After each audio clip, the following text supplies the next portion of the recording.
उज्जैन निर्मोही अखाड़े के महामंडलेश्वर ज्ञानदास महाराज ने 5 नवंबर 2021 को क्षिप्रा शुद्धिकरण कारण के लिए अन्न त्याग दिया था और चप्पल छोड़ दी थी। वो भरी दोपहरी में भी नंगे पैर चलते थे। ये सब उन्होंने एक संकल्प पूरा करने के लिए लिया किया था। उनका एक ही संकल्प है कि मां क्षिप्रा में मिलने वाले गंदे नाले नाली बंद करवाना, ताकि श्रद्धालु साफ सुथरे जल में स्नान कर सके। आज वो संकल्प पूरा होने जा रहा है। इस खुशी में उन्होंने आज अपना अनशन समाप्त कर लिया है। बाबा महाकाल की नगरी और मां हरसिद्धि दोनों ही शिव और शक्ति के रूप में यहाँ विराजमान है। जैसे गंगा पापनाशिनी है, वैसे ही उज्जैन में मां क्षिप्रा मोक्षदायिनी है।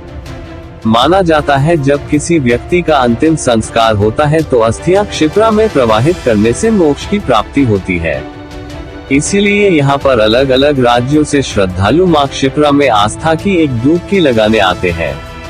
उज्जैन महाकालेश्वर मंदिर में दर्शन करने आने वाले श्रद्धालु सबसे पहले मां क्षिप्रा में आस्था की डुबकी लगाते हैं।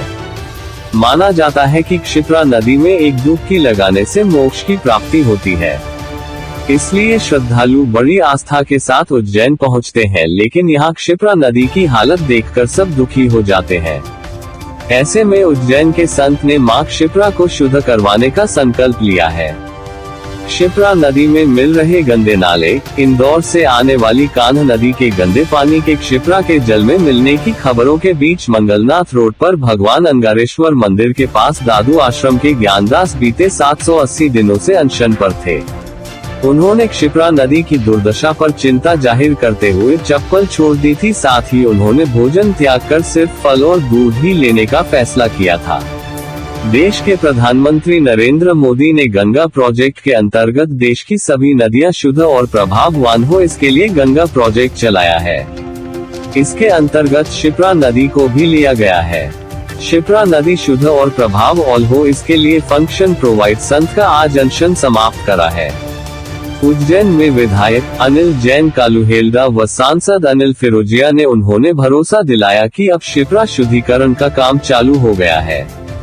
आप अपना यह अनशन समाप्त करें। ज्ञानदास जी महाराज ने उनकी बातों पर भरोसा करते हुए आज अपना अनशन को समाप्त कर दिया है।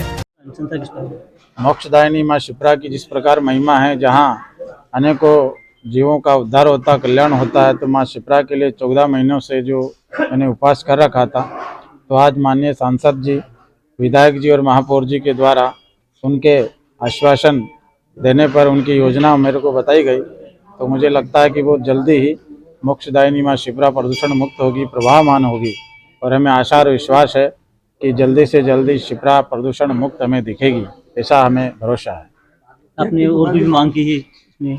हाँ, और हम उनसे निवेदन करते हैं कि जिस प्रकार नर्मदा परिक्रमा होती है, नर्मदा परिक्रमा पथ बना हुआ है, इसी प्रकार हमारे जो मोक्षदायिनी क्षिप्रा जी है, इसका भी परिक्रमा पथ बने और हजारों लाखों लोग इसकी परिक्रमा करेंगे। हम भी परिक्रमा करने वाले हैं बहुत जल्दी।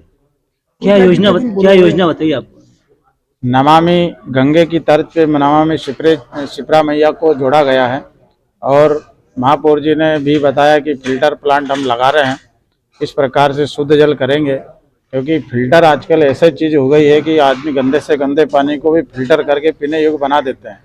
तो मुझे लगता है कि ये योजना भी ठीक है, क्योंकि प्रवाहमान भी रहेगी, प्रदूषण मुक्त भी रहेगा और अच्छी योजना। जल्दी से जल्दी जिस प्रकार टाटा का काम चल रहा है, तो शहर के नाले सब बंद होने वाले हैं बहुत जल्दी और क्षिप्रा जी प्रदूषण मुक्त होगी, ऐसा हमें विश्वास है।